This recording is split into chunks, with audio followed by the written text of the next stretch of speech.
চলো দেখে নেব এই মুহূর্তে তুমি যার কথা ভেবে রিডিংটা দেখছো তার কারেন্ট ফিলিংস তোমাকে নিয়ে কী রয়েছে। তার কারেন্ট ফিলিংস তোমাকে নিয়ে কী রয়েছে। দেখো তোমার পার্সন না তোমাকে এখনও মানে ইগোটাই শো করছে, তোমাকে দেখাচ্ছে যে আই ডোন্ট কেয়ার, আমার কিছু এসে যাচ্ছে না, ঠিক আছে, আমি তো আমার মানে আমার যেটা আমি বলেছি আমি সেটাই করব, আমি আমার সিটে বসে থাকবো, আমি নড়বো না, এরকম একটা এনার্জি, ঠিক আছে। ডেফিনেটলি ও না মানে সব কিছু থেকে পালানোর চেষ্টা করে, মানে নিজেকে ওপেন আপ করতে প্রচণ্ড ভয় পায়, নিজের ফিলিংস শেয়ার করতে প্রচণ্ড ভয় পায়। ও নিজেকে মনে করে কি আমি যদি ওকে রুট দেখাই তাহলে হয়তো আমার ইমোশন নিয়ে খেলতে পারবে না, মানে এরকম কাইন্ড অফ মেন্টালিটি এরকম আছে। তো ফিলিংস কিন্তু প্রচণ্ড রয়েছে, দেখো তোমার প্রতি ফিলিংস প্রচণ্ড রয়েছে, তোমার কাছে আসতে চায়, তোমাকে নিজের ফিলিংস না শেয়ার করতে চায়, তোমাকে অনেক কিছু আছে বলতে চায়, নিজে কি ফিল করে তোমাকে নিয়ে সেটা তোমাকে জানাতে চায়।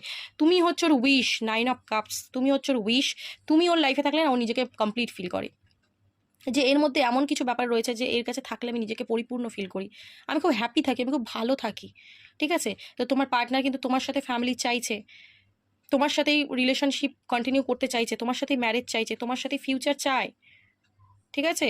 বলছে না সেটা আলাদা কথা, কিন্তু চাইছে তোমার সাথে, দেখো ডেফিনেটলি। এবং ও এই এই যে নেগেটিভিটি যে বলছে না, পালিয়ে বাঁচতে চাইছে, এটা কিন্তু চেঞ্জ হবে। এবং ও ডেফিনেটলি তোমাকে সে বলবে ও যে আমি এটা চাই, এবার কিন্তু সে বলবে, এবার তার মুখটা সে খুলবে। এতদিন যদি মুখ না খুলছিল, চুপচাপ ছিল, দূরে দূরে চুপচাপ বসে বসে সব দেখছিল, এবার সে বলবে, অ্যাকশনের মুডে আসবে, ঠিক আছে। তো এনার্জি খুব ভালো, এনার্জিটাকে ক্লেম করো, ইউনিভার্সকে গ্র্যাটিটিউড প্রে করো। ওকে চলো, থ্যাংক ইউ সো মাচ।